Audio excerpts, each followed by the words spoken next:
Welcome back to another episode of Anything Must Go. I am as always J.D. And I am L. El Capitan. No, just L. The major. Welcome back to anyone that listened to us, watched us. Appreciate it. Some pretty good views for the last episode. I was going to say last week, but we took a week off. We're back with our another guest.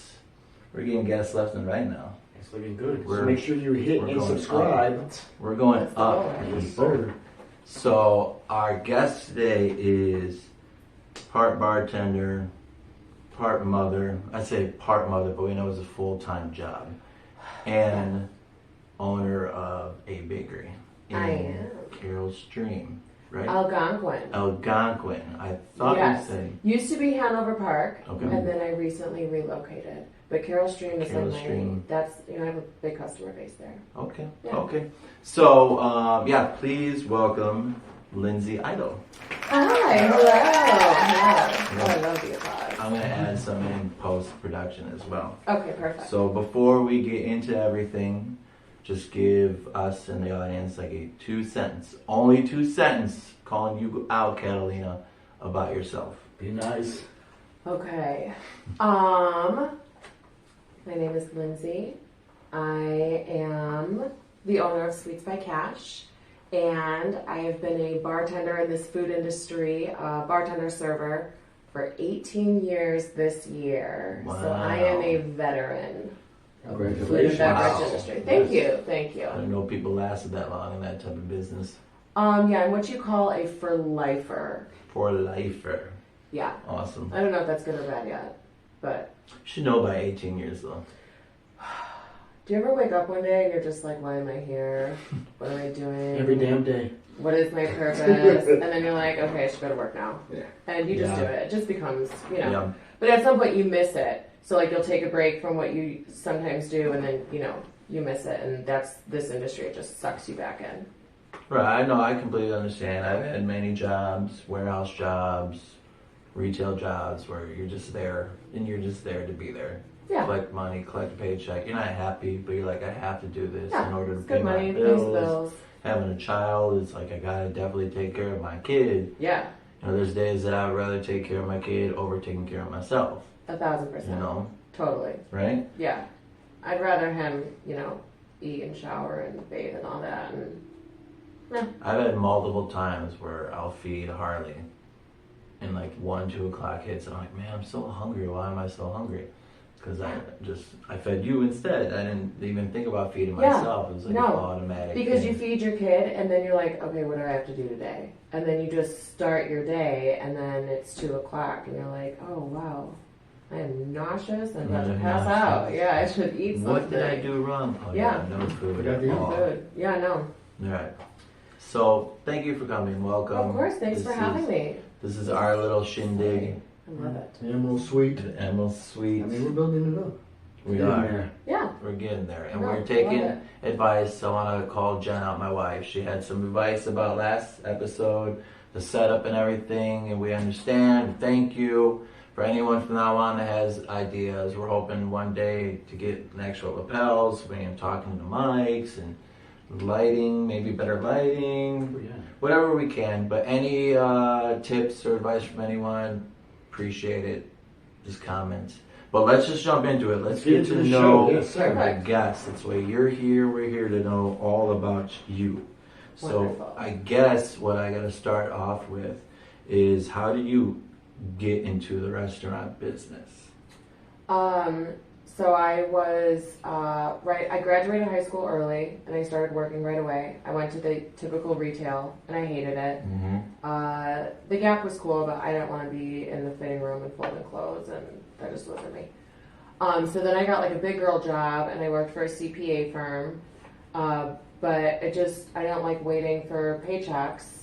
And so there was a restaurant across the street in Schaumburg, Smoky Bones Barbecue. Smoky Bones, is that still there? No. It's actually changed several times since I worked there, because now we're talking 17, 18 years ago. I started there, and they had me as a server, and I wanted the quick money. I was like, okay, this is cool. I can work like 4 or 5 hour shifts. I can make my money, and then I can go home. I don't have to work 8 to 5. I don't have to wear, dress clothes. I can just go. So they started me off as a server, and I took to it. I really liked it. I liked the people that I met. I liked the fast pace, and then I liked the cash that I was counting at the end of my shift. And it was nice to be able to have that type of income. I can only imagine, not having great people to work with would have made that situation so much different. Yeah. Or customers too. Yeah, no, and the restaurant industry is a little crazy because, you get some people that they're really stuck in their ways, and they like things done a particular way. They're like the Karen of the restaurant. The ramekins aren't stocked right. There's no more iced tea. Why would you leave this here? The garbage hasn't been emptied. It's like the nag.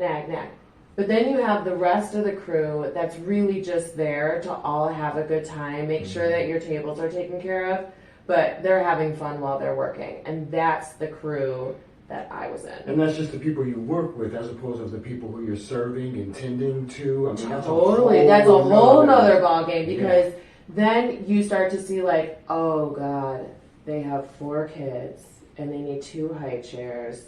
And then you're like, oh, they come with bags and strollers. Okay, so that's like one type. Then you have the group of like 13-year-old kids and you're instantly like, they're not going to tip me. They have no clue what they're doing. They're not going to tip me. And then you have like the older crowd, which is a gamble because sometimes you'll get the cool ones that drink and they were like, they are relaxing. They're going to have fun with you. Then there's the older ones that are like, I'd like water, no ice, 14 lemons on the side. Oh, and honey, when you make my cheeseburger, I like it well done. Well done. Burnt. Well done. No pink. So, you have to you got to gauge your table and you have to switch your attitude because you can't just be evil. You can't be an enemy. At the end of the day, the rule is the customer's always right. Even when they're not. Yeah, I hate that rule because they're not always right. But and for all you schizophrenics out there, bartending. Yeah, I like to. You got to have the attitude that the customer is always right and try to do what you can. But I'm also not gonna bend over backwards and be running 14 miles for ketchup ranch, a new blonde. I'm not. So with that, are you able to list off every bar or restaurant you've worked at? Maybe the ones I haven't worked at? No. So I've done corporate, okay? I bartended at Chili's. That's not a real bartender, you're a margarita maker. Okay? They have great margaritas though. But you don't get someone that's like, oh, can I have a Miller Lite or a Jack and Coke? They want, can I have the tequila sunrise margarita? And those are like a pain to make. Signature drinks. Exactly. Those are a pain. Buffalo Wild Wings I've worked at. You said that? It's one of those you love or you hate. Depending on the location. Yeah, and I worked at 2. I worked at Bloomingdale and in Schaumburg. So I figured Schaumburg was the better one? Or? I did like Schaumburg. Yeah, I did. Bloomingdale wasn't bad, but I just prefer Schaumburg. Yeah, I like that one. Okay. So I did the corporate thing. It's not for me. I don't like corporate. It's like a 2-week training period. You have to wear a very specific uniform, everything. If you go to a Chili's here, you should have the same experience as a Chili's in Colorado. And everything should be uniform. So that's great. But then it just is very strict. And you've got corporate coming in and they, I like the mom and pop, hole in the wall. So I worked at O'Hare's in Bartlett, the Irish bar, wonderful food. American Tap. I've been there in Hoffman? No, right. American Tap is in Addison, right on Lake Street. Oh yeah, I've been there too. Yep.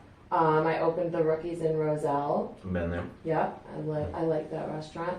They actually have a mascot of me, which I love so much. It's a little troll with red hair, and it's on top of the red light that we used to ring for the Blackhawks. So Really? yeah, so I have my own personal mascot that the That's girls awesome. have kept for me. Yeah, I think so too. That's really cool. Yeah, I like to leave an impression where I work. So Yeah, I get that. Yeah. I can see that. yeah, Good or bad. yeah, good or bad. I worked for Bulldogs. Yes, which by the way, that's why we connected. It is why we connected. Talking about Bulldogs last Yeah, time. and we're still talking about Bulldogs. Yeah. And the horrible just management, the establishment has gone to shit, but we're going to continue with that later Yeah. on. Yeah. Bulldogs. Yeah. You did a and few different Bulldogs, I right? did. So I started in Roselle, and then they had me go to Carroll Stream and work a couple shifts there. I worked a couple shifts at Algonquin, and they're all different. You know, and they're all over the place now. He's got them everywhere.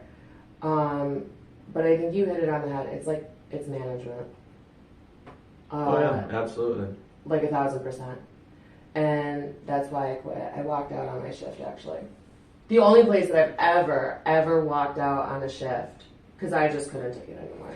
Now, was this the story you told me about after the incident happened? No, that's not with her. But Ooh. because we had talked about that, I messaged on her Instagram, right? Mhm. Or Or Facebook, one of them, yeah. And I was calling out Stephanie, who I still want Stephanie to show up. I know, she's going to have to come next. And I didn't hear from her, but you saw the comment, and I then she did. reached out to me and was like, I would love to talk about it. Yeah. And then I found out that you owned the bakery, and I was like, shit, let's fucking talk about everything. Yeah. Talk about you as a person, not I just love the it. Yeah, no, Bulldogs here we are. experience. Yeah. Here we are. And let me say this, okay? Every restaurant I've worked at, I've had really good experiences and really bad experiences. You got to take the bad with the good. So then with that, I could use this right with the next question. What would be your worst experience?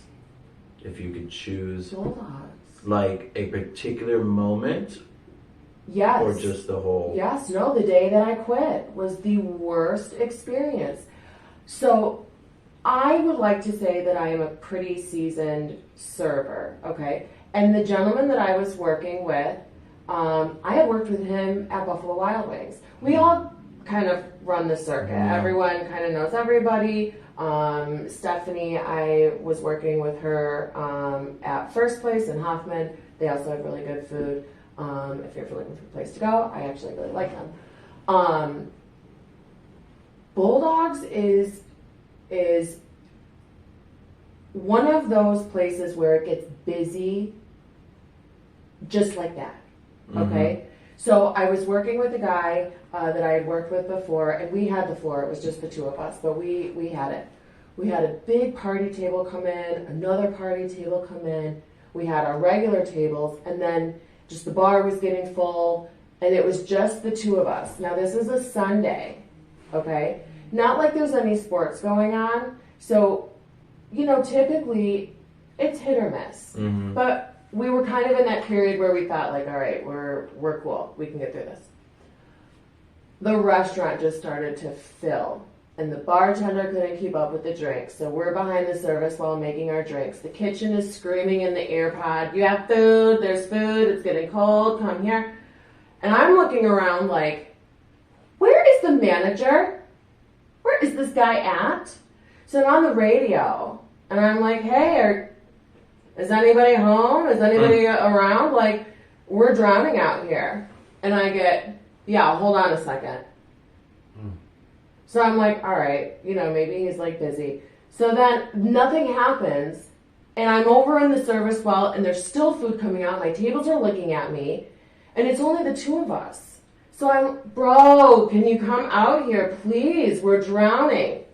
He goes, you got to give me a minute. I'm on the phone. Okay, so there's this big sign in Bulldogs that says, no manager is supposed to be in the office between like 11 and 2 o'clock, okay? Your lunch hour. Your lunch hour, all right? And it says you're not supposed to be in there. And that's for any day of the week, okay? Not just the Lord's Day, any day. You cannot be in the office during the lunch rush. This man told me He was on the phone with the company who handles our printers, like for your receipt, and needed to replace a printer for the upstairs that hardly ever gets used, mind you.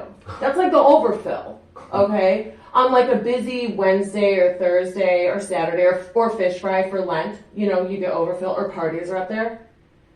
Non-important is the point. That's the point of it. It wasn't important. So when he told me to hang on, and then I explained to him, I really need you up here because we have a lot going on. Yeah. He said, did you understand what I said? I said you need to give me a minute. And I said, okay. And I took my headset off.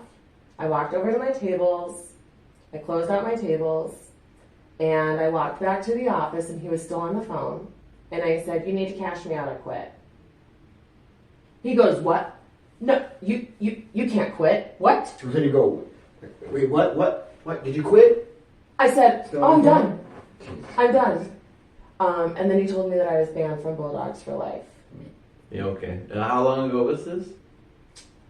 Maybe like 7 years ago This now. is the same guy now, right? That's still 6 there? years ago. No, so this is what's crazy. This manager had been like a bartender or server from another store and was promoted to manager and came to our store.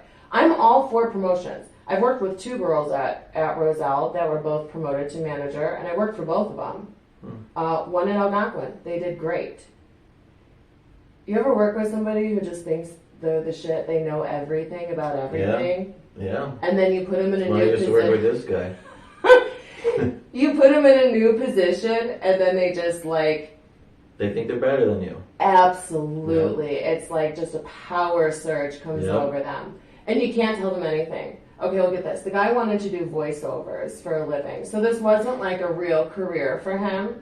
So after I quit, he left. He left because he went to go do voiceover for, I don't know, an ice rink or something crazy, an ice skating team, hockey team. I don't know. Wow. It wasn't his thing though. That's weird. But I had just had it. And the level of service is the whole thing. You know, you call it Wednesdays, Thirsty Thursdays. Those were awful shifts. What about Black Wednesday? Right before Thanksgiving. Do you want to hear a secret? What? I have never worked a blackout Wednesday a day in my life. You are very lucky. Highest rate Yes. of drunk driving, deaths, and everything throughout the whole year. Yeah. That was I have nice. Yep. skated past for my entire career, and I've never had to work a blackout Wednesday. What about like New Year's Eve? I did have to work on New Year's Eve, and then I've had to work New Year's Day, and that's pretty rough. This is like right one after another? Yeah, back to Oh, back. no. So that's one of those, like, your restaurant kind of closes a little on the early side, and then you go out and you party, and then you wake up the next day and you're like, oh my God, where's my car? Because I have to go to work now. Yeah, and that whole day is just a blur. You don't make much money on New Year's Day. Really? Well, no, I mean, you're like hungover and you feel sick and you don't feel like being there. And then you have people who are also recovering and doing the same. Right. So you'll have some that do like a New Year's brunch, New Year's Day brunch. That's a big thing. I never worked at an establishment that was lucky enough to have a New Year's Day brunch like that. I feel like even New Year's Eve is probably not that much because at least of what the bars that I've been to, they would Yeah. have those specials. Like you pay a certain amount and you drink from like 9 to midnight. Yes, with a During that wristband. time, you're not tipping any of the bartenders. It's like No. you pay the all-inclusive package. And that's what sucks for a bartender is because if I buy a wristband, I mean, I'm going to tip, but that doesn't mean everybody else is kind of like, well, I bought a wristband. Right. Why do I have to tip on every drink? So, yeah, that kind of sucks. And how often do you got your high rollers, the people who come in and, you know, buy a section or are buying bottles? No. You don't The get only that. time that you're really going to make money like that on New Year's Eve is if you're working at like a hotel downtown where they have a radio station and it's like a New Year's Eve bash or like Navy Pier. Okay, and these people have paid for a course meal and, you know, they're drinking cocktails and then they go to another location where their wristband is valid. Other than that, I mean, like Chili's on New Year's Eve, You know. dead. No one wants to go to Chili's. No. Who wants to go to Chili's in general No. on New Year's Eve? Prefer Applebee's, but Applebee's is like... Oh, I don't even know where there's an Applebee's I anymore. was expecting, somebody naked on the bar or dancing or something like that. No, now I have had that. Now I used to work at Penny Road Pub. I performed there a couple You of times. did? Yes, I did. Yeah, so they're closed now. For good? Yeah. Yeah, for good. I Yeah. never went. I've always heard it was fun times. For You missed no, out. Yeah. maybe not to work. Well. Here's the thing. I will say, I didn't personally see it, so I can't say that it's the worst experience. But I did show up to work one day, and everybody was there early, and I was like, "What is going on?" And apparently, when the cook got there, there was a young lady who was naked sleeping on the picnic table. And I don't know, something about they got her an Uber, but maybe she never left. And why'd she take off her clothes? we don't know. That's the thing. Nobody knows. So they called an ambulance for her. And then I showed up and I was like, this is going to be a really fun Saturday. That's got to be like the moment when it's time to cut someone off. Which is That should have been done which long is ago. my next question would be like, what type of signs and steps do you take as a bartender to cut someone off? So there's a lot of fun that we have as a bartender, but at the end of the day, you do have a responsibility. And Illinois has dram shop laws, which if nobody knows what that means, basically you can drink all day and then you come into my bar and I serve you one drink. And it doesn't matter. You could have a Truly, okay? You leave and you get into an accident, whether you hit a person or you hit a building and cause damage or injury, that falls on me. And it falls on my bar. Yes. And while you may be charged with a DUI, etc., dram shop laws come into place, and I too will be charged and can face fines and jail time. What would be $25,000? Yeah, and several years in jail. Yeah. what is the charge exactly? So it depends on the crime. Like if you were to kill somebody, I mean, essentially in dram shop, I could get charged with like involuntary manslaughter. Wow. Okay, and you would be charged with murder. Yeah. But yeah, I get a charge because of your behavior. So and I don't want to go to jail for you. Would that also Sorry. fall on the lines if the driver had a passenger that was drunk and the driver hit someone? Would that passenger also get involuntary manslaughter, you think? I don't See, think that's so. a tough one. I don't Yeah, I think wouldn't so think because so. they're not behind I mean, the if wheel. she is, but- and she gave him a drink. I've really, recently, literally studied this test, yesterday. Yeah. So, I mean, there's stigmas. I mean, there's even as far as going with if you have a young person in the car with you and you get into an accident, as opposed of that young person also getting injured in that accident. So it's just very different steps, and they can fold and bend the Yeah, law as much and as I they think it want to. also depends on the county too. Yes, it does. If you're in a How county long or to a serve. state that, if they have a high rate for DUIs or they have, like a drinking, a drinking population, or vice versa. If you're in a dry state and you get caught, drinking and driving and I serve you, that can cause a problem.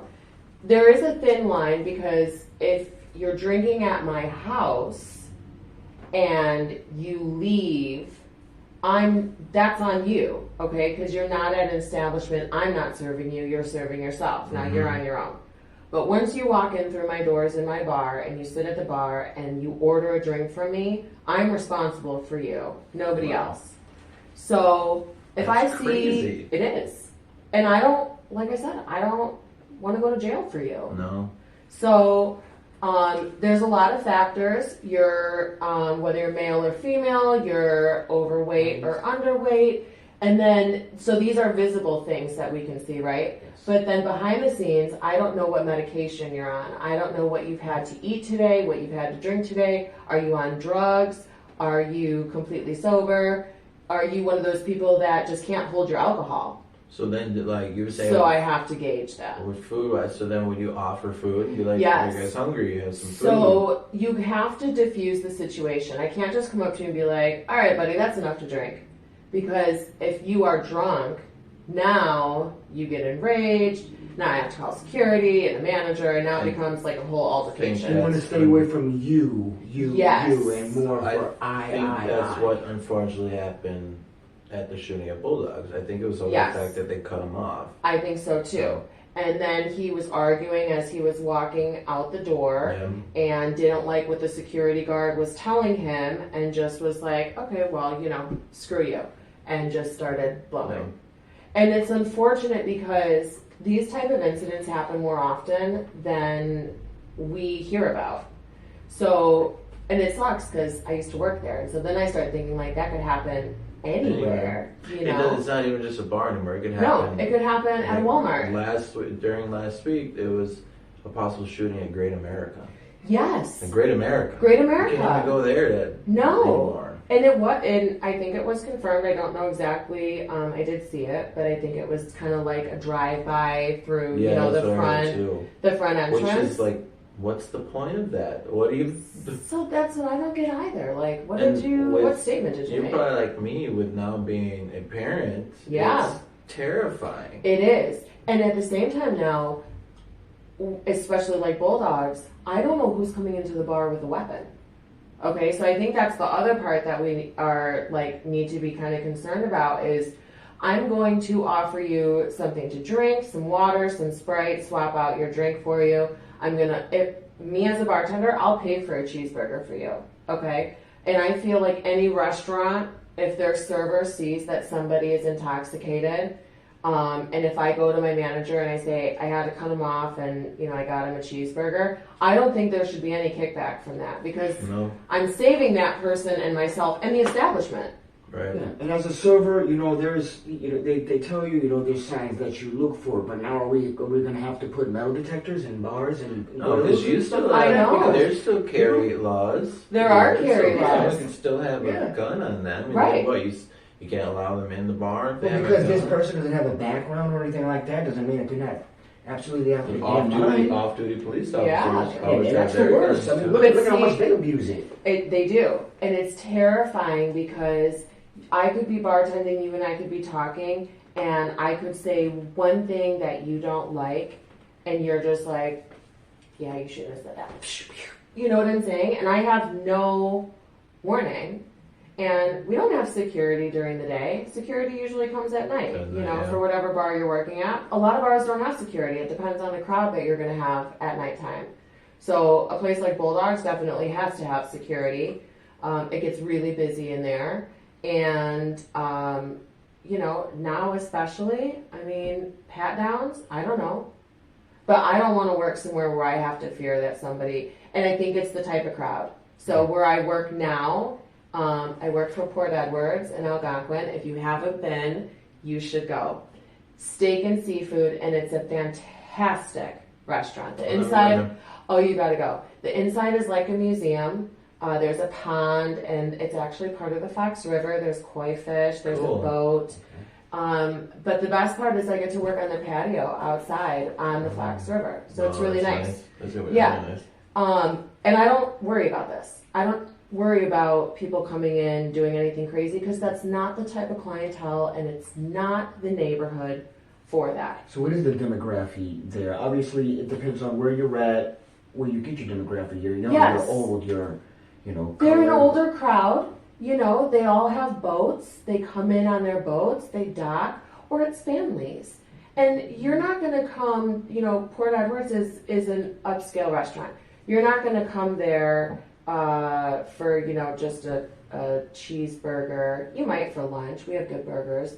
But you're going to come for swordfish and crab legs and steak medallions and a lobster roll. You're going to come for the good stuff. And it's a celebration place. People celebrate their anniversaries and birthdays. So it's a place that you're going to come to enjoy a nice meal. And the pricing? Surprisingly, it's reasonable. So if you come for lunch, most of the burgers and sandwiches, $12 to $15, $17. Yeah. Um, As well. yeah, we do have market price items, but that's for, Alaskan king crab and lobster tails. But Sounds most really of your good. dinner entrees are going to be $20 to $30.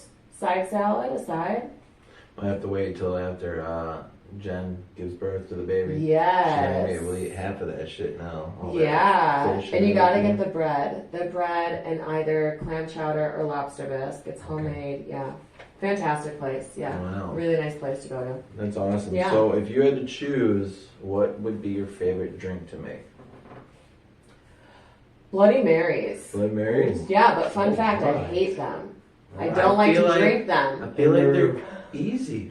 I feel like it's just vodka and No, hot sauce. Oh, Celery salt. no, Salt and pepper, right? No. Don't ever make a Bloody Mary. I won't. I'm not a Not for me. bartender. Not for me. No. So, Tito's is like the most popular vodka now. Like everybody got on this Tito's bandwagon, so it's Tito's everything.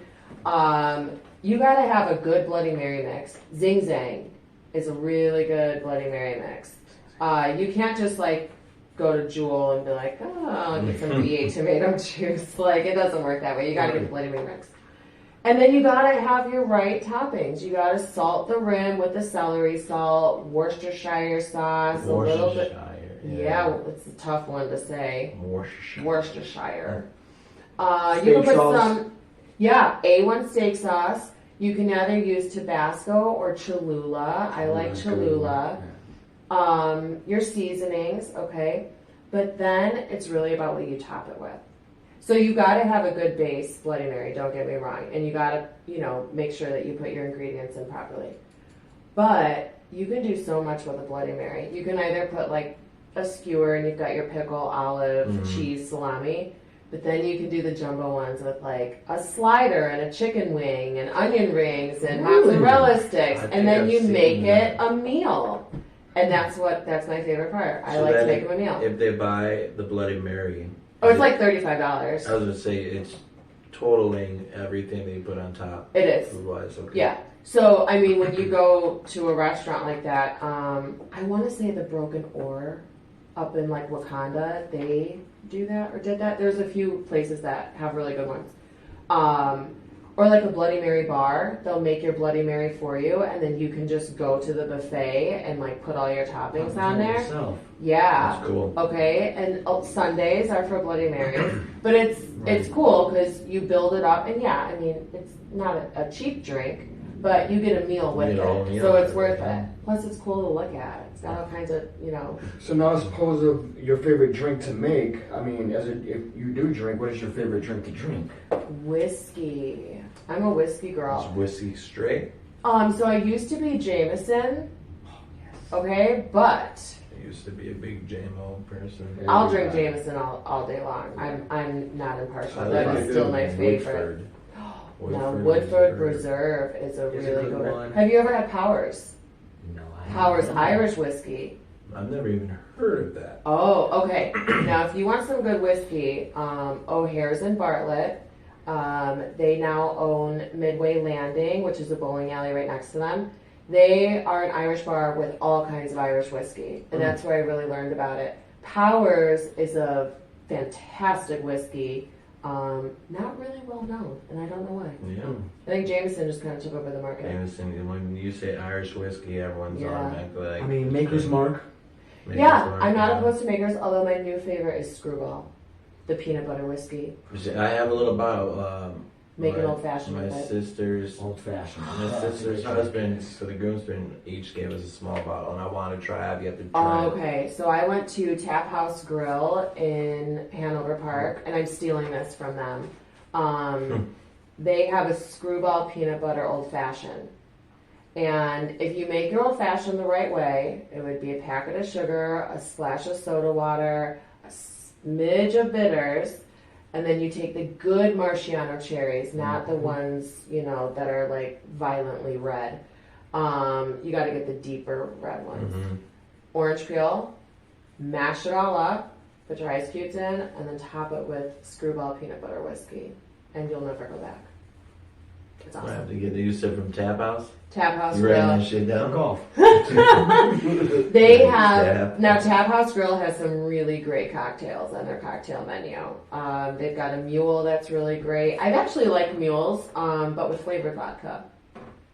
You know, typically it's just your regular vodka, lime juice, and ginger beer. But I think if you do like a dragon fruit or a blueberry vodka, it adds a little On something a to whole it. new level. I Yeah. don't do vodka anymore, so. Yeah, I do. I don't either, vodka but- from time to time. The ginger beer kind of mellows it out, so I can hang. So then, if you could give one piece of advice for someone out there that wants to get into bartending or a restaurant, what would be the advice that you would give them? You have to be a flexible person with not just your schedule, but your personality and your attitude. I think everybody should be a server at least one day in their life. You know, I would tell them the usual. Make sure you prep and set up your bar so you're not running around. But really, it's to prep yourself. You've got to go in having the right attitude. I see a lot of servers that get to work and they're like, am I cut yet? Can I go home? It's not busy. Can I go home early? And that's not going to get you anywhere. Mhm. You got to have the attitude like, I'm ready for this. I'll take the tables. I want the party tables. I want the red hat ladies. I want the kids. Because that's, to me, it's not just the money. The money's great. But I want them to come back again and build my regulars, because that's where you really make your money, is the people that you meet along the way. So I would just tell anyone that wants to get into it, just be prepared prepare yourself. You're going to be busy. It's fast paced all the time. Even when it's slow, there's always something to do. But you've just got to be the right type of person to handle that type of environment. And it's the people you work with, and it's the guests at the table. You're going to get the guest that's going to make homemade lemonade and not want to be charged for it. They're all over the place. You're going to get the guests that they don't care that their salad came out wrong. They don't care you got the wrong sauce on their chicken wings. They just don't care. The people in between is what makes it worth it. And you've got to be prepared to just stick it out and make it worth it. And now, what advice would you give for if, you know, people wanting to do this or are doing this and haven't experienced it, situations like did happen at Bulldogs? What would be your advice that you'd give on how to handle a situation, being that you've been in 18 years in bartending? So that's, again, you've got to, not everyone is going to be cut out for a certain bar style, okay? There's some bars that you can work at and you can wear cut-off jeans and a tank top. And I used to work at the Bacon Bar in Lombard. It's now called Sebastian's. Great food, by the way. And they actually have great whiskey. A whole Yeah, we're whiskey giving wall. so much promo for all these restaurants. I You know. guys want to sponsor the podcast? Just I know. Email us. I'm giving you guys free advertisement because I've literally worked everywhere. Hit the subscribe button. Those type of places, you get away with a little bit more, okay? So I can tell a customer, you know, it's the way you say it to somebody, okay? But maybe you're only cut out to work at Fridays. Maybe that's the type of clientele. You need that strict structure that tells you what to do and what not to do, as opposed to a place like American Tap where maybe it's a free-for-all and it's just one bar that's owned by a couple of people. They don't really have too many rules, you know. There's a lot of room for a lot of bad things that could happen. And it's anywhere. But the chances of something happening at an independently owned little hole-in-the-wall bar, you know, where you draw a certain crowd Yeah. versus Denny's, you know. So you just I don't gotta... know about Denny's. 'cause Well, you got Denny's can get people- pretty wild at 2 or 3 in the I would morning. say I used to Pick up go at there Denny's. all the time. Mhm. At the end of the day, been drinking at the bar. You go to Denny's and eat that greasy The food. Grand Slam. The Grand Slam. I think it just depends on where you work. You've got to really pick and choose. And over 18 years, I've clearly decided I don't like corporate. It's just not for me. Nothing against them. I just don't like it. I have a better personal relationship with the owners and the managers and the staff at a small bar where maybe there's only 10 of us that work there. Yeah. It's just a more intimate setting. You get to know these people and they become more of your family than they do your coworkers. Regulars. Yes, and that is important to have. I really like my regulars, and some of them have followed me for 10, 12 years. My wife cuts hair, and she has that same kind. I feel like hairstylists and bartenders kind of are like the same thing. You rely a lot on tips. Yes. You have great customers that will Yes. follow you because they like what you do. Yeah. Sometimes you get the asshole customers. She has told me so many stories. They come in and they just don't want to talk. And then they say how they want their haircut. She'll do it, and they'll be like, "Oh no, you fucked it up." Yeah, I hate this. Like, what? This is what you were asking for. So regarding the incident at Bulldogs and everything, do they train you guys or teach you guys? Like, No. No? No. That is lacking. Yeah, I think it's kind of like when schools implement it now. They Like, do. They have the active school shooter drills, which we never had. We had tornado drills when I was a kid. We Same didn't with do us. any of this. On the hallway, garbage. down on Yeah, your down knees. underneath. Okay. Yeah, because Which you tuck your head between your legs and kiss your hands goodbye. Yeah. Because really, like, what is your hand gonna do when you have concrete and lockers? You know what I'm saying? I did too. It's a formality, but no. I have yet to work at a restaurant where I've come in and they have said, this is what happens if we have an active shooter. And I think we should do that. yeah, I agree. think we should start changing. And it's not to scare anybody. It's to make the staff aware of what to do in a situation that most of us have never been in. I've never had to, we don't think about where's the exits. If you can't get out the front door, do you know the side door, the back door? Mm-hmm. Can you sneak in the basement? Like, if somebody comes in the back door, do you know the exits and hiding places? Do you have a plan to account for employees? So a lot of times, I lived in California for a while, and earthquakes, that was a threat. They'd have a roster of the employees, and when you finally got out the building, they would, Count you? yes, like you were in school. Same with like warehouses. Warehouse jobs do a lot of fire Yeah. drills. Yes, And you then have your to. supervisor's there, he's yelling out your name here, so they're account for everyone. Yeah. So I think we should. I think it's despicable that we don't. I think it's terrible that we even have to implement that or even talk about. But you'd rather have your people more prepared in case it 1,000%. happens over not knowing what the fuck to do. 1,000%. Because then you've got, especially like in Bulldogs, when you walk in the front door, it's the host stand. Mhm. Okay? And then you can walk around on either side.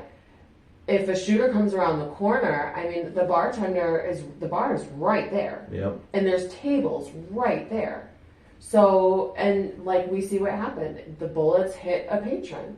Okay? And, it's not only like what do you do in the moment, but I think we also need to be trained on what to do afterwards and be prepared to help these employees, because now you've got employees like, I'm sorry, I probably don't want to go back to work after that. If I was there, you've got No, like hell no. PTSD. I wouldn't. I don't either. want to go back to that place anymore. So I think that we do need to start looking at maybe some issues, that are current in today's world and how we can help the bars and the staff to stay just a little safer. Yeah, protecting yourselves is very big now. Yeah. And it's getting bigger. Even bars, but walking your dog. I know. It's insane. I know. Everything. Yeah. So, on top of bartending forever, Yeah. you also own your own bakery. I do. So how did that come about? Okay, so a girl that I waitressed with at Bulldogs, Roselle? Roselle. Oh. Yeah. I'm gonna shout her out, Jasmine Yeager. Jasmine Yeager. Yep, she's the reason that I started my bakery. And she knows it because I tell her all the time, like, without you, this wouldn't be possible. And I always shout her out. And I bet you she's always like, no, it's not me. I Right. did it. No, it really is her. So she wanted to get her boyfriend chocolate covered strawberries for their anniversary. This was like right before Valentine's Day. Aww. Yep, right before Valentine's How Day. disgusting. It's a holiday. Yeah, It's a Hallmark holiday. it's a Hallmark holiday, exactly. Yeah. So she posted on Facebook and she said, "Does anybody know where I can get chocolate covered strawberries from?" And I don't know, I think I was like bored. Maybe because I commented and I was like, I could do them. Okay, now if you would have seen the treats I made for my baby shower, you would have been like, shut your mouth right now. You're not dipping a damn thing. Don't you even speak. My Your baby dip shower. game is off. Oh my god, my baby shower treats were awful. My best friend and I did them and they were just, now I do it for a living. Is Now I this do it. so You crazy? live and you learn. I live and I learn. Yeah, that was awful. So I opened my fat mouth and I was like, yeah, I got you. I can do them for you. So she sent me a picture of what she wanted, and I made them for her. I didn't do too bad. I got some molds and I looked online. Facebook has great groups. If you've never used Yeah. Facebook groups, Yes. they're awesome. Yes. And I learned a lot from a lot of these ladies. So I made her strawberries. Looking back now, they were hideous. I don't know why you paid me money for those. They were so ugly. But back then I thought they were totally cool, you know, a year and a half ago. She posted them online. And apparently other people thought they looked good too. Because people started saying, where do I order? How do I place an order? Where can I get these? And it worked out perfect timing because it was right before Valentine's Day. So I said, well, what the hell? Let me just see what I can do. So I started putting some orders together. And then come April, so only a few months later, I was making quite a lot of chocolate covered strawberries. Wow. So I made it official. I LLC'd my business. I got my logo. Uncle Sam can't come after me, and neither can the state of Illinois because I pay my taxes and I do everything I'm supposed to the right Yeah. way. Fuck them anyway. Yep. And I am registered with the county in the health department. So I did everything how I should. And then I started to do like chocolate covered pretzels and Rice Krispie treats and Oreos. And now I make wedding cakes. So have you ever thought about, maybe even dabbing a little bit in the herbal type of, So I did in the beginning. I was making butter and infusing the strawberries, the chocolate. I've slowed down on it a little bit, and here's the reason why. You were eating too much of yourself. That's what No, I I was gonna say. wish that would have been the reason. I got so high I forgot to make cake. No, oh my god, that would be awful. Oh my god, that's my biggest fear too, is that I would be so stoned that I would forget to make an order, right? No, there actually was a bride who, so now I mainly, it's my customer base, I just don't have the customers for it. But there was a bride who thought it would be hilarious. Her and her caterer came up with this idea. They thought it would be so hilarious to infuse all the food at their wedding and not tell anybody. Okay, they didn't tell anybody. That's not good. Okay, It's hilarious. it is. Well, when I was reading Okay, it, great then. it was actually quite hilarious. But what was more hilarious was the reaction from the people because nobody knew what was happening. So they were like eating more food because they thought, well, if I just keep eating, then I won't feel this way anymore. Oh no. Okay, well, they actually charged the bride and the caterer with a crime. They were charged with felonies for it. Apparently, you can't drug people. Without their knowledge. No, well, I mean, it was their idea. Right. So they, basically, like, if they would have had a sign out that said, like, these products are infused, eat at your own risk. But you got to think about it. You don't tell somebody. You could be a truck driver, a police officer, a school teacher, a nurse. You could just be someone that has panic attacks and can't handle smoking or edibles in any way, shape, or form. Now they had people that couldn't drive home. They had people that were passing out on the benches outside. Okay, and so that sucks. It's like they wanted to do something funny, but I don't think people Backfired. thought it was that funny, and it totally backfired. So I have had a few brides ask me about doing like an infused wedding cake, and I just respectfully decline. It's just not where I want my business to be. So I think for like one-off, friends here and there and whatnot. What about like bachelorette parties, like penis-shaped cakes? Okay, now I've done penis cupcakes and I made penis Oreos. Okay, so I Penis got these. Oreos. Yeah, so I got these little Two these Oreos. little dick molds. Little dick modes. Yep, Little dick. from Where did you get- Lovers Lane. Oh, okay. Okay. I thought you were gonna say Spencer's because I feel like I went to Spencer's. They They didn't have? have any. No, you know what they have? Edible panties Yeah, and stuff. vibrators and shit there They too. do. Yeah. But no, they did not have the penis molds that I needed.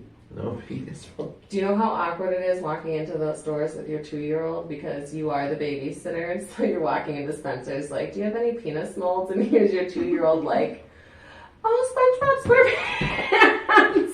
And you got Okay. what? Cupcakes? Mom, let me try a cupcake! Okay, it's like, okay. That's- But then I had to go to Lover's Lane because and they have a rule, no kids under 18. Right. And they are serious about it, Yeah. right? Okay, so I go to Lover's Lane, and I don't want to say which one it is because I don't want the employees to get in trouble. They were really, really kind there. It's local. And I had my kid with me, and I knew not only did they have the penis molds, but they had the little penis sprinkles, which I needed for the cupcakes. Now, the molds, I went and I got the mini Oreos, and I filled them, and I put one Oreo for one ball and one Oreo for another, and then I just put the rest in there and broke, the rest up and filled it up and covered it. Oh my god. Yeah, and they turned out awesome.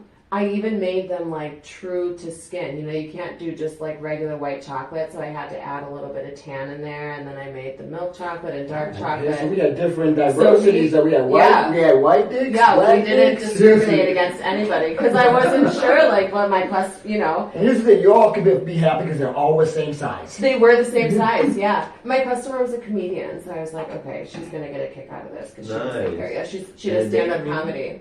Anyone big or? I don't know. She does comedy over in like Schaumburg. Improv? Improv, yeah. She's I like her. She's a really nice young lady. That's awesome. Yeah. So then when it comes to, like penis cakes or cakes in general, how long do you recommend people giving you advance on it? So now I book pretty far into the future. Okay. I'm booking into 2023 for weddings already. Wow. But like for the rest of this year, I still have openings. So I like people to at least give me 2 weeks notice, especially if you have like a themed cake. Mm-hmm. Like Encanto is really big right now, or if you want like an edible image, okay, so you want your face on a cake, I gotta order that and, make it a sugar sheet. I have a lady out of Naperville that does those for me. She's cool. Pat is her name. She's awesome. And that's kind of the thing is I need the notice so that I can make sure that what you want is what you're gonna get, and I have to source those materials. I got a ton at home, but for the nice, fun little things, I like to take my time and make sure I get the right things. And other than penis cakes, I mean, have you done some like outrageous, even crazier cakes than that? I mean, from tiered to maybe, I don't know, a pyramid or... Is penis at the top, Yeah. or does something top penis? Right. I don't know. That was probably not my weirdest request, but that's my most like explicit. For the most part, I get like Toy Story. Yeah. And now I did do a Disney wedding that was cool. The bride and groom, they live in Los Angeles, but they were from here and have family here. So I did their entire suites table at the Blackstone Hotel, and that was all Disney themed. So each treat had their own theme. So that was cool. But for the most part, I have a cake coming up, a 5-tier wedding cake, and they want a scene from different Disney movies airbrushed onto each tier, and then fondant curtains that like come back. So that's like one side of the cake, and then the other side of the cake, they want little mini Mickey Mouse heads. So it's an illusion. You look at the cake and you're like, oh wow, this is so cute, Mickey Mouse heads. And then you go on the back side and it's a curtain that opens and it's all the scenes on the tier. So I'm actually looking forward to that one. So then when it comes to someone putting in an order, I'm assuming there's a deposit put down. There is. And how much of a percentage is that? So I require half of your order total. So if you place an order for $100 or less, the whole order has to be paid for when you place it. Okay. No money, no order. In the beginning, I did that. I was pretty lenient. I did cash on delivery. You could send it to me, whatever. And that is a no-no. People took advantage of that. They did. Yeah. Which I'm not upset about, but you know, I can always resell my products that I need to, but it just creates more work for me. And now that I do custom orders and custom cakes, I am not starting your cake until it's paid for. So 50% non-refundable deposit, that secures your date because then I'm not taking any other orders. I've only got so many orders that I can take for each day because it's just me. So 50% down. I allow payment plans if you need to, as long as the order has to be paid in full 1 week prior to your event date. No exceptions. Do you offer cake tastings? I do. Do you charge them or? I do. And that's funny because I had one today for a wedding. Wow. So my cake tastings are $35. Your choice of 4 cake flavors and 4 frosting flavors. And they come cupcakes. So you get 4 plain cupcakes and then 4 frostings on the side so you can mix and match. It's $35. If you choose to move forward and book with me, which so far every tasting I've done, they've moved forward and booked with me, so I haven't had to go through this. I credit that $35 towards your total bill. So there's no question that your product is delicious. It is. Toot your own horn, you can toot it. It is. I mean, it is. The reviews speak for themselves, really. We're gonna find out in a little because Yes. I believe I keep seeing in the corner of my eye you did bring some I did. desserts. I brought JD's desserts hungry. today. I JD's hungry. did. You know what was funny is at the wedding last time, my sister who got married, I love you. Congratulations. Congratulations. I got a little stony and I hit that dessert table and Jen was sitting and I came back with 4 miniature plates and I ate all that shit myself. And normally I like my desserts from time to time, but I'm not a big, like, I can't grab 3 or 4 plates on a normal thing. With that, and you know, there's no silverware, so I'm literally just like a slob eating these little miniature cakes because I was stoned, okay? Kids don't do drugs. We're not judging. So I'm going to keep asking you questions, but I'm going to also bring these out so we can start. Bring out the goodies and I'll explain. Yeah, so explain what these are. So these are mini loaf cakes. These are I thought it was personal. a penis cake. Oh, that would have been hilarious, wouldn't it? Yeah, Ooh, we next should have time. requested penis cakes. This is refrigerated dick before Yeah. So these are Southern Butter Pecan. The loaf cakes, these I sell for $5 a piece. It's a personal little taste of heaven. Yeah, comes with your spoon so you can eat it right away. I was at a car show this past weekend and these sold really well. I made quite a bit of these different flavors, sold out of those. They're just cute and they're not to share. So that's why each of you have one, because once you eat it, I mean, I can eat these in 30 seconds flat. You didn't want Lady in the Tramp it?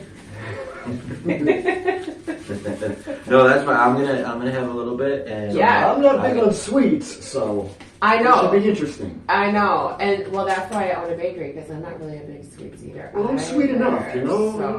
So you don't need any extra. I got a 5-year-old too, so whatever I bring home, she'll love. Yeah, so this is butter pecan cake with a cinnamon buttercream frosting and pecan crumbles on top.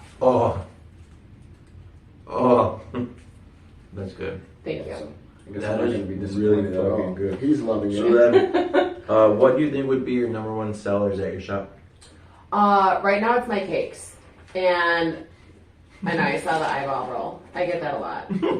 Yeah. It's like an orgasm. I know, right?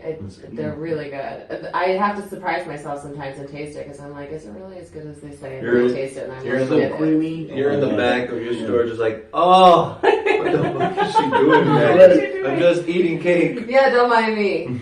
No, my kid is the one who's really the taste tester. He loves the cake. And he likes it? He loves Yeah, all of it. Yeah, he eats all of it. I wasn't actually going to do cakes. I was nervous about it, and then I told my mom one day, I was like, I think I'm just going to start making cakes. Yeah, because And baking and everything, it's a whole other level than just normal cooking. Normal cooking, you can eyeball that shit. Right. Baking, I'm a great cook. I Yeah, can no. bake for shit. yeah, so cooking, you just take a pinch of this, a sprinkle of that, season it up how you want to, but baking, you got to be precise with your measurements, because otherwise the chemistry doesn't work. So cakes are my number one seller now, and that probably was really just, good. thank you. Like my 6-inch and 8-inch Wait, what? celebration cakes. Oh, okay. Oh, right. I,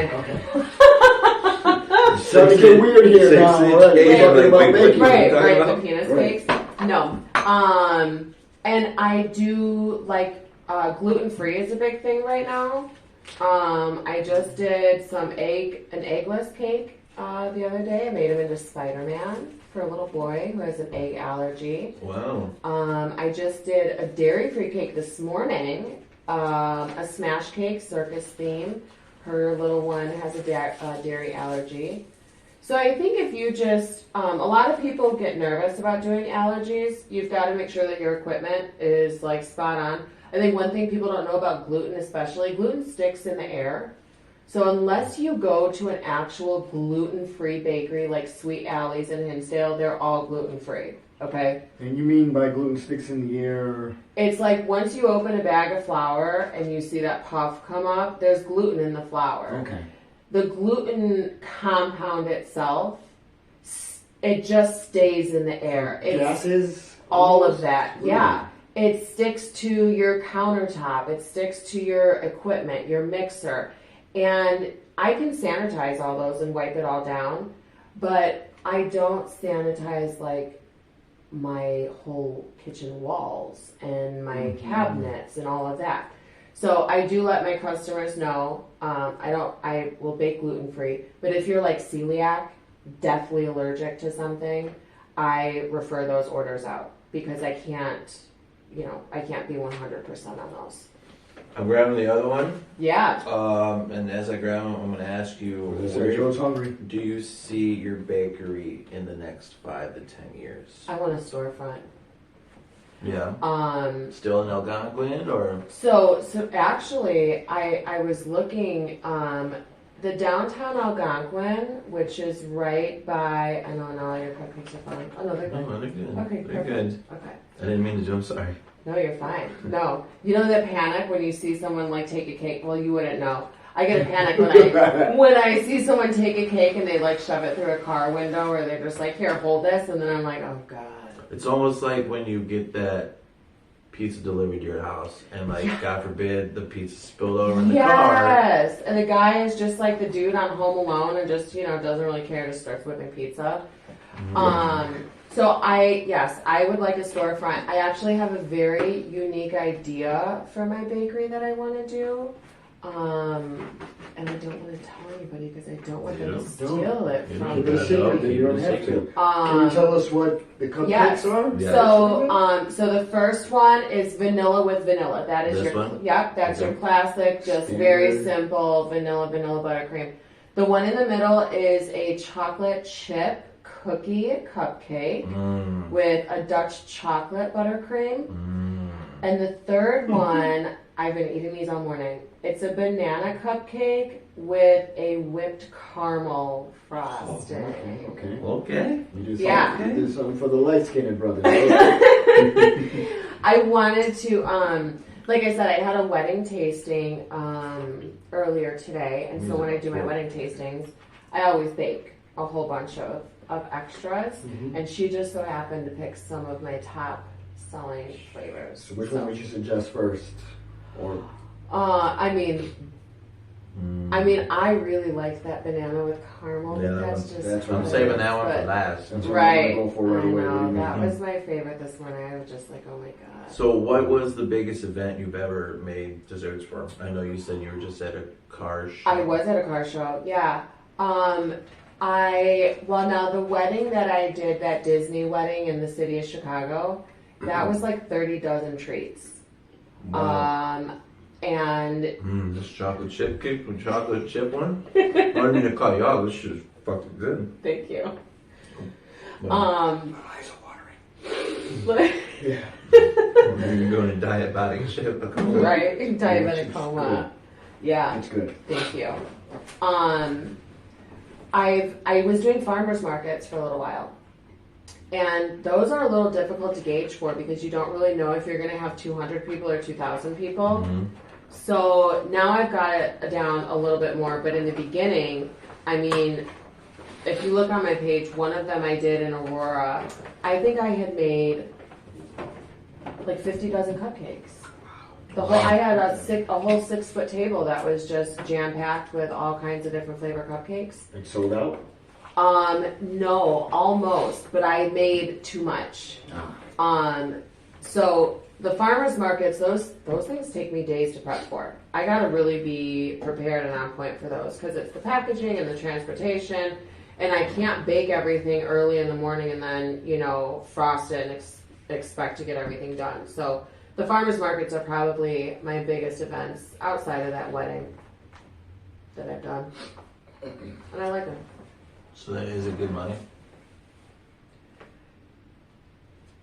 For me, Yeah. yes, Because you It say is. it's just you, right? it is. It's just me now. My mom is a huge help. My mom has been awesome. But Okay, she's not asking for a paycheck. and that's why she's awesome because she's free help. She's free help. She's free help. She helps me with my son so that I can take care of my customers and take care of my baking.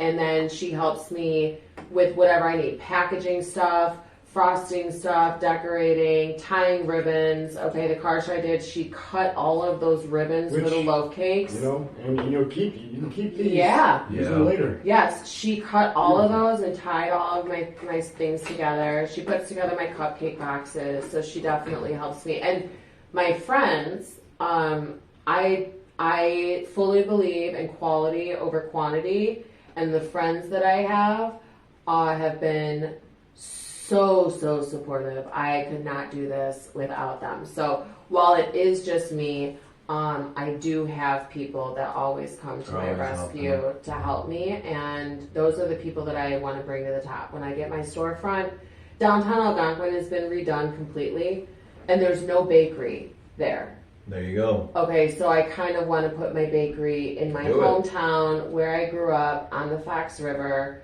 and I want to employ my friends. I want them to work for me, and I want to pay them, of course. Look what you've done so far with it. And I'm a year and a half. Yeah, I'll make you some shitty chocolate dipped They strawberries. were so And awful. look where you're at now. This Yeah, stuff is so good. It's good. Thank It's you. really good, and I know when I'm gonna bring it home, Shannon and Harley are gonna be like, "Oh my god, this is so good." I can't So wait for it. I think we both believe that I'm you not will sharing get my that shit. storefront. Thank They'll you. get that definitely. storefront. Oh, Thank yeah. you. Yeah. So out of everything that you've done, with being a mom and everything, And, how is that actually, doing that? I mean, is the son big help? Is it a struggle trying to do the How old is he? bartending? Actually, So he'll be 3 in October. Okay, so yeah. Yeah. So he's at the stage now where he knows how he calls. He says, "We're gonna make it." we're gonna make Okay, it. we're gonna make it. He cracks the eggs for me. That's what he likes to do. He likes to crack the eggs into the bowl, and he could care less about anything else. He doesn't want to measure flour, doesn't want to measure melt butter, none of that. He just wants to crack the eggs, and then he's done. And then he wants to taste the frosting. Okay, that's his big thing. He wants to taste it. So he's my taste tester. It's hard because he's at that age where he wants my attention all the time. And it's hard for me because, this all started with the pandemic. I had begged my job to fire me where I was working because I didn't have daycare anymore.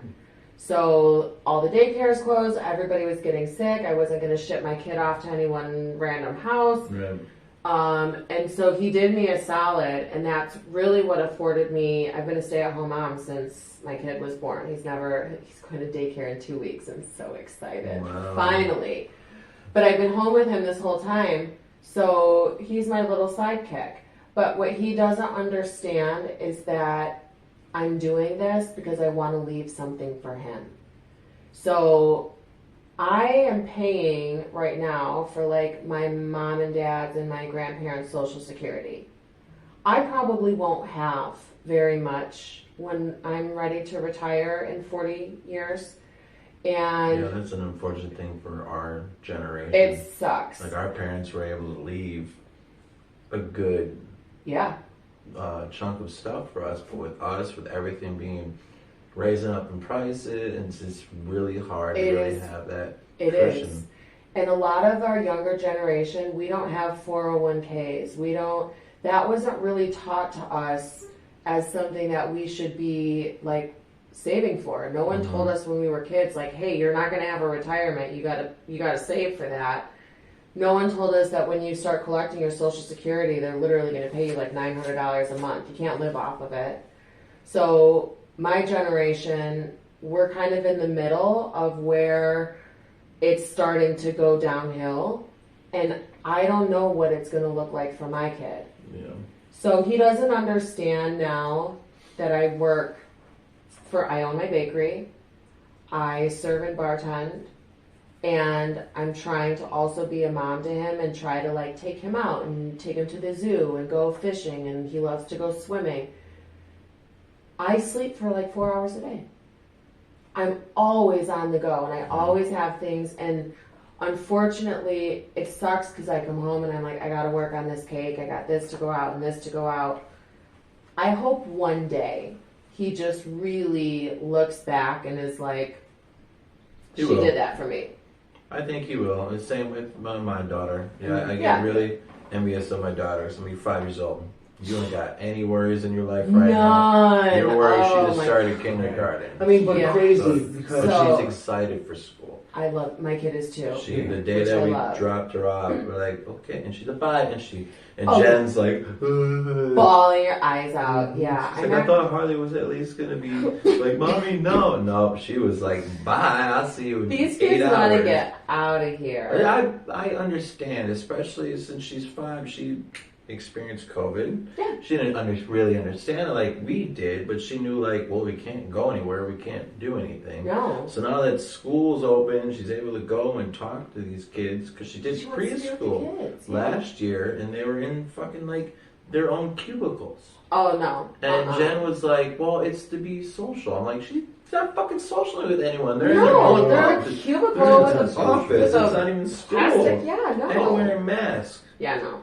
So No. I'm happy that it's over. you guys both have biracial children. With that being said, too, Mm-hmm. as well, I mean, that whole, solitude is, it's, teaching them and then worrying about what you're going to leave them behind, and also worrying about how he's going to have to respond to the world being half and half and everything like that. So It scares me.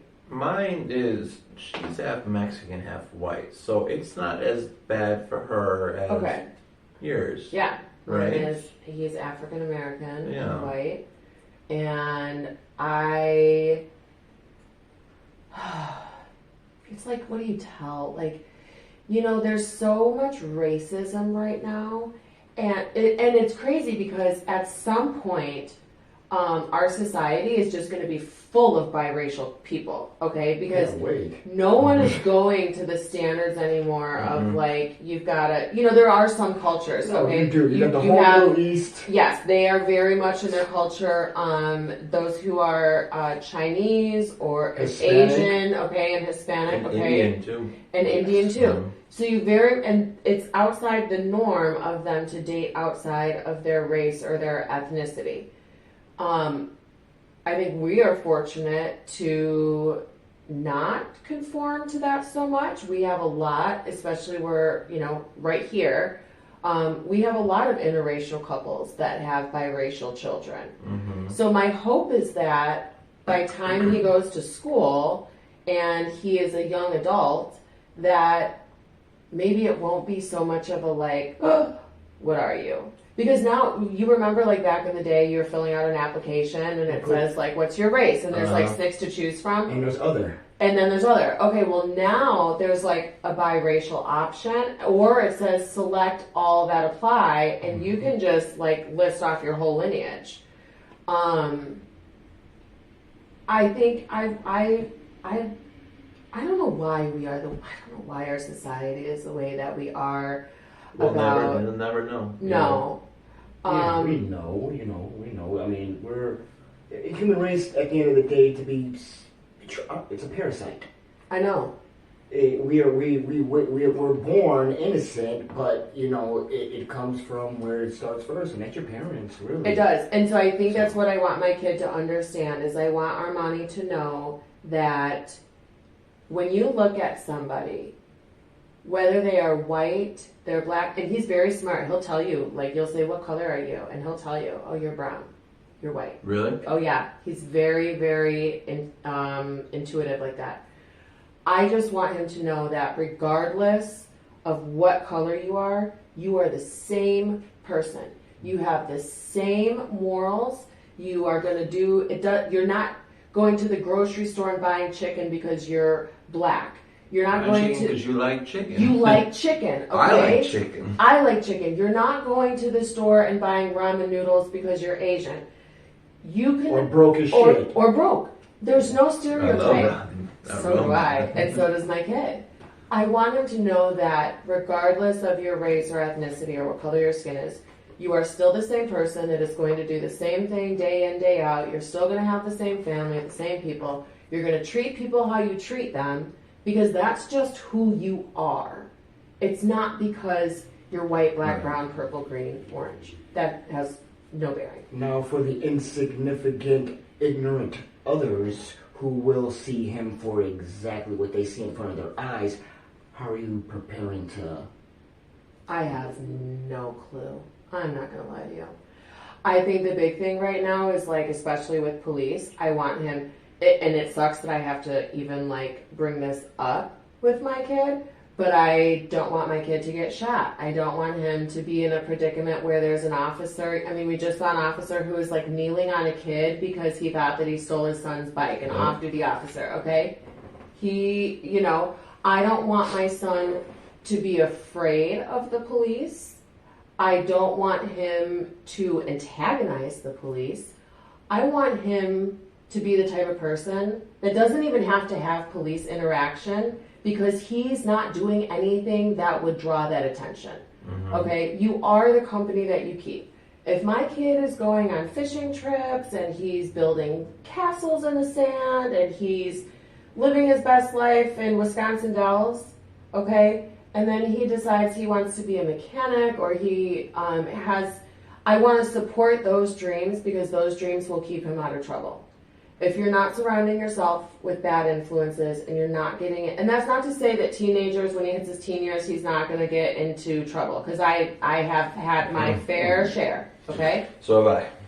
But I am going to do my damnedest to put him on the right path so that he doesn't even have to encounter being in the backseat with a handgun and has to run from the cops. I don't ever want to see that in my household. And I will do whatever it takes to keep him out of those streets. And I think it comes down to the parents. The parents now are just like, oh, you could do what you want. Go to your room. Okay, well, what is your kid doing in their room? Because then it's your kid that could be next that's going into a school and, causing an issue. You got Sega Genesis and the cell phone in there. I mean, come on. It's the internet. You can do the same thing out there. You can do it in your room. Yes. So I think parents need to take a more proactive approach and start taking some damn responsibility and take care of your kids. You made these little bastards. You got to raise them. Mm-hmm. Yeah. And you owe it to them. Yeah, I think on our side with our daughter, it's like, I want to say complete opposite of what you would teach your boy, but pretty much telling our daughter that no matter what color your friend is, it's still your friend. Yeah. You can be your friend. And she knows that. She's not, she has friends all over the place, and she doesn't see a black boy or No, black girl because be like, kids are "What's that?" born innocent, Right. and that's something that's taught. When your kid, so we went to the preschool, and he was playing with the kids. I was dropping off registration, right?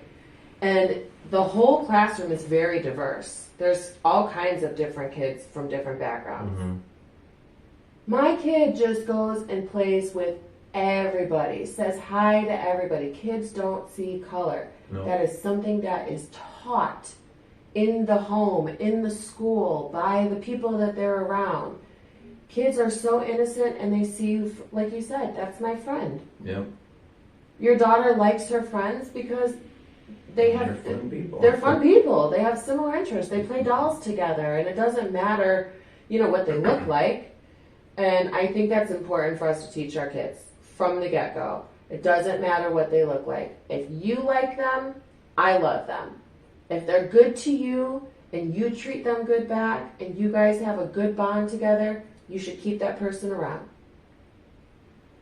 And I want him to live by that standard. If they're a good person for you to have in your life, they bring you up, not benefit you, there's a difference.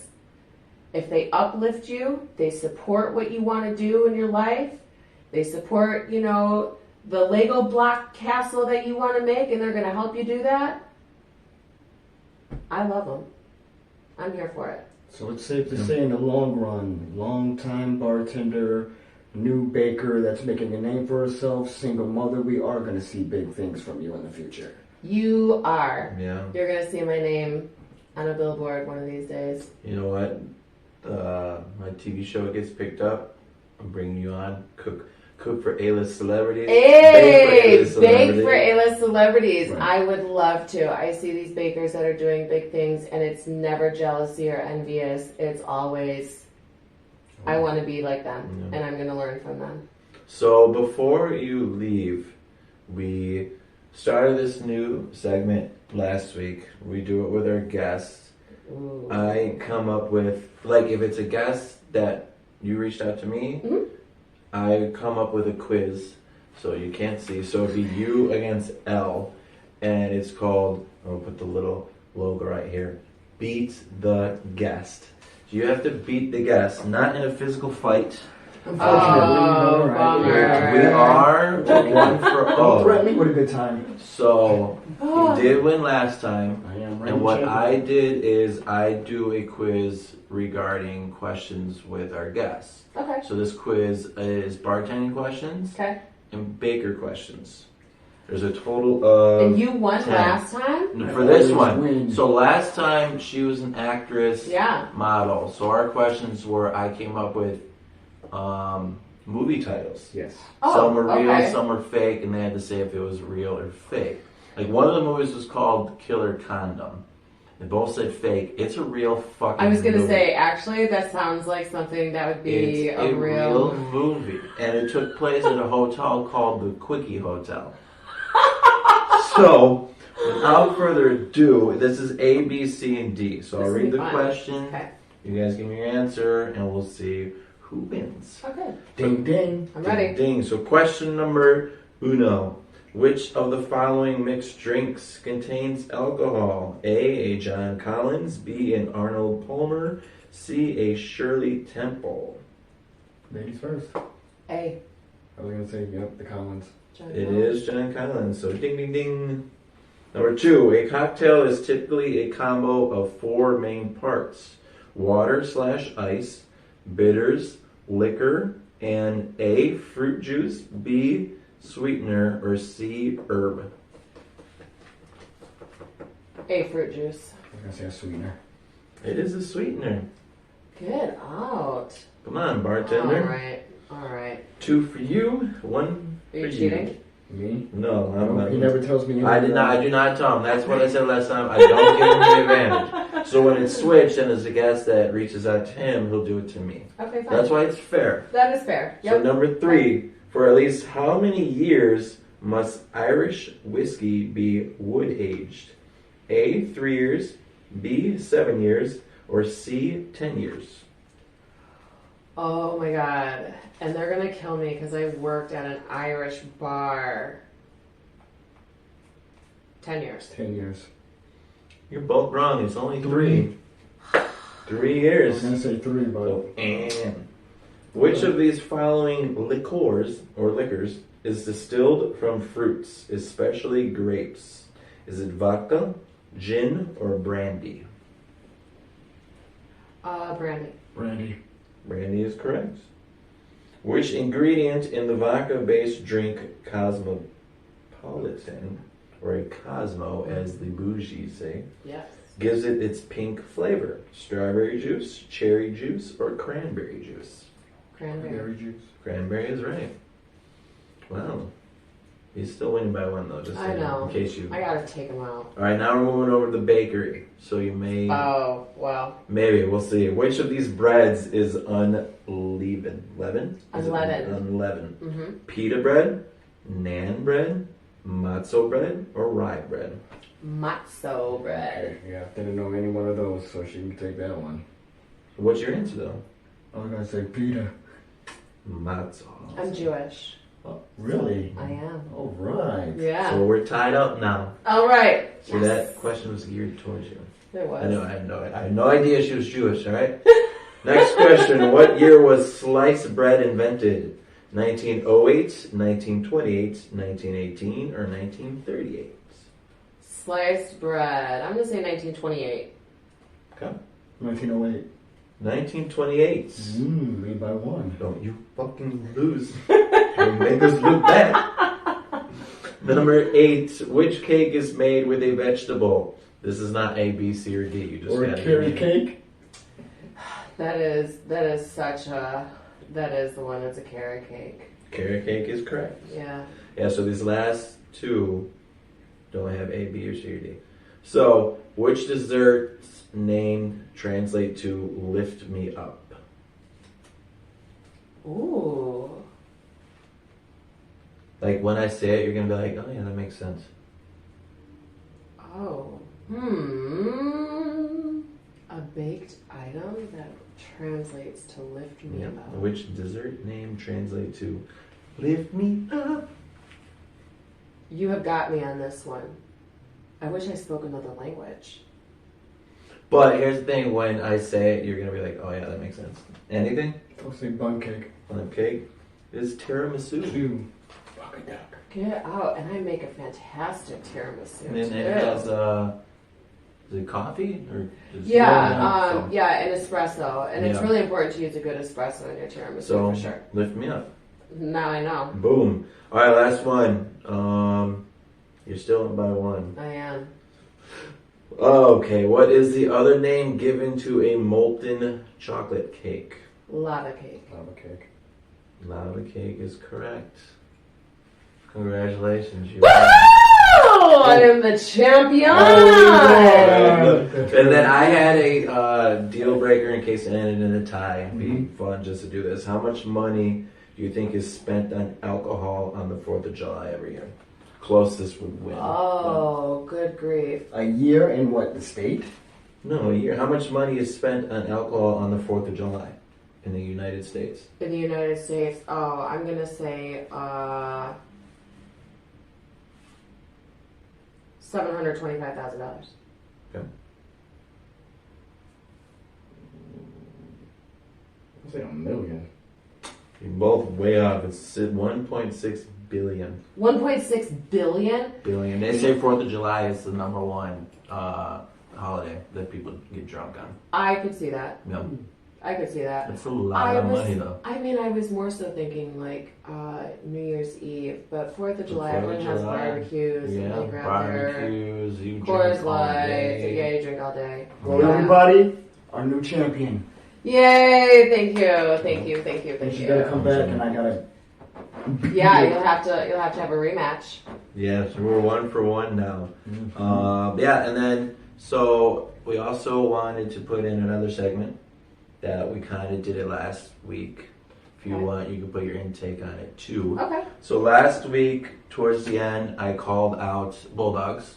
Yeah. So we were talking like, let's do that in each episode. Let's call someone out. If it's a single person, if it's a group of people, you can be like that asshole that cuts you off and just goes the speed limit in front of you. Oh yeah. So within this, probably last week or so, I got in touch with him and I told him about there's this girl on TikTok named Serena Trueblood, and because I guess Venus fake blood was taken.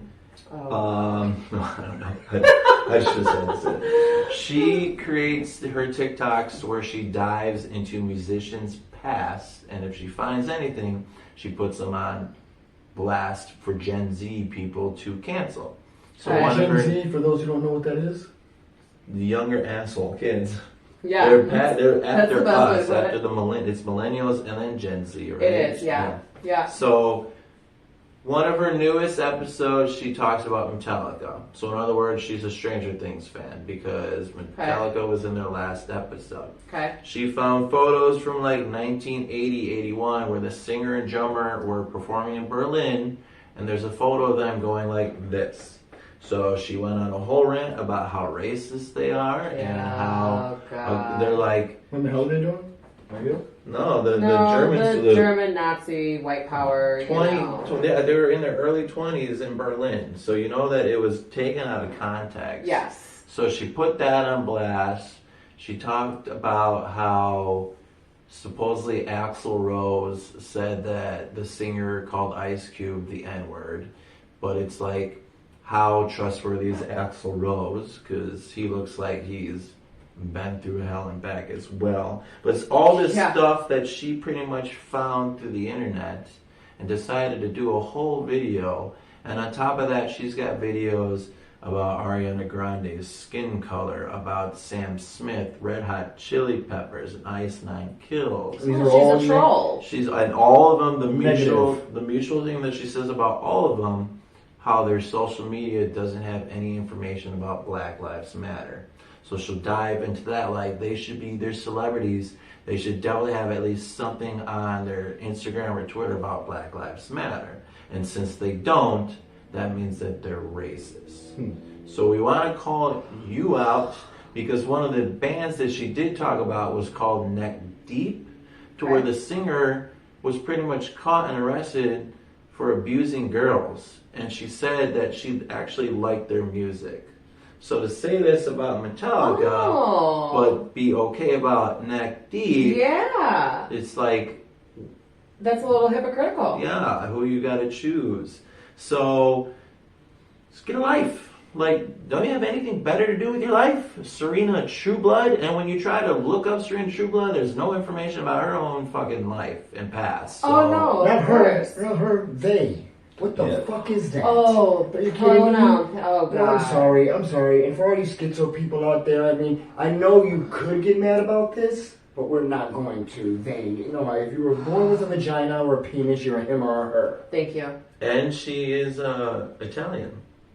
So she or they is not even black. That's not so right. Yeah. I understand. I'm not saying that like, she's saying Black life is wrong, but the fact that she's so focused on that. It's that and like the LGB. Yeah. Oh, yeah, categorizing human beings, and that's another thing that I'm against. I don't We're agree all with the that. same, I don't care. And I would, here's what I would say to that. If you feel so strongly about a movement, what are you doing yourself?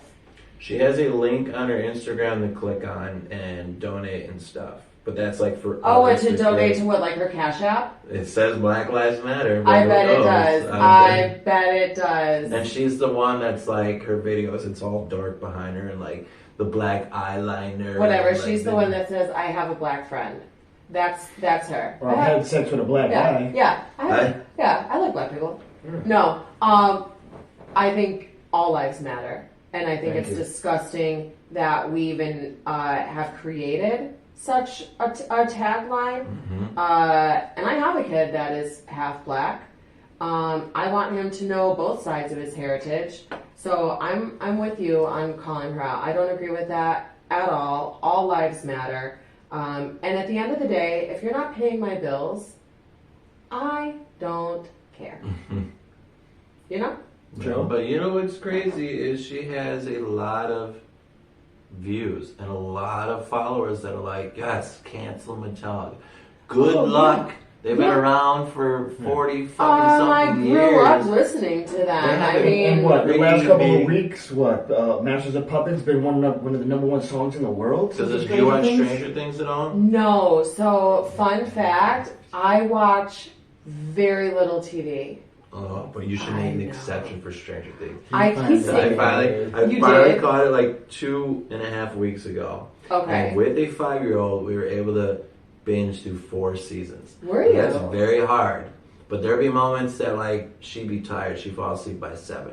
We could knock out 5, 6, 7 because some are 40 something minutes, Okay. some are 50. It wasn't until season 4, these fucking episodes were an hour and a half, and the season finale was 2.5 hours long. Shut up. Like I've never, it doesn't feel like it either. No, it's taking over because I see people all the time that are doing like Stranger Things themed parties and cakes and all of that. So that's like everything, a big thing. So I'm I gonna have wanna to jump do- on this and we bandwagon. want to do like an episode just to talk about it because it's so good. And you're so invested in your characters. In the last episode, the last 20 minutes, you're just like emotionally invested and shit's happening. You're like, it's like tears of Because like I literally have excitement no and idea what everything. I have no clue what the show is about. Right. None. Yeah, check it No. out. You don't None. even really need to know anything. I So just you see watch little that first. Christmas lights and Yeah. it's got like cool little font and that's all I know. You watch the first episode and you're like, all right, I know what the show's about. Okay. First 2 episodes. First 2 episodes. Okay. So yeah, so I'm gonna do that. not to get away with it, we're calling you out, Stream of True Blood, and then the other person we're calling out, I did not realize this, but there is a gentleman in, should we say the town? Well, might as well. He's in Schaumburg, and he's one of those people that has, the sign that says, I do not work, I need money, and he's with his kid. He's playing I a hate this. violin, and he used to play in front of where my wife worked. I'm not going to give out the work name though, but her old manager grew up and learned violin. He wasn't really he's not really playing violin. He has a Wait. speaker. I saw this on Facebook. Did you? I did see the post, and He's you been know, to L- It wasn't just, everywhere. I didn't see the poster thing. We drove by it and went to that store over there. yeah, And someone had taken I a picture, and Listen, and I'm like, this does not sound. that is So we want to call him out. We're not going to, we don't know his name, but we No. wouldn't give his name or a photo because I don't No. need people. If you're a local, you know who he is. Yeah. yeah. But to do that, to like first have the sign while you're sitting there with your kid, and my wife would tell me they would watch him and he would take breaks to go into his car, and he had a pretty nice car, like clothing and everything. So it's like, are Oh. you really Oh, needing no. money?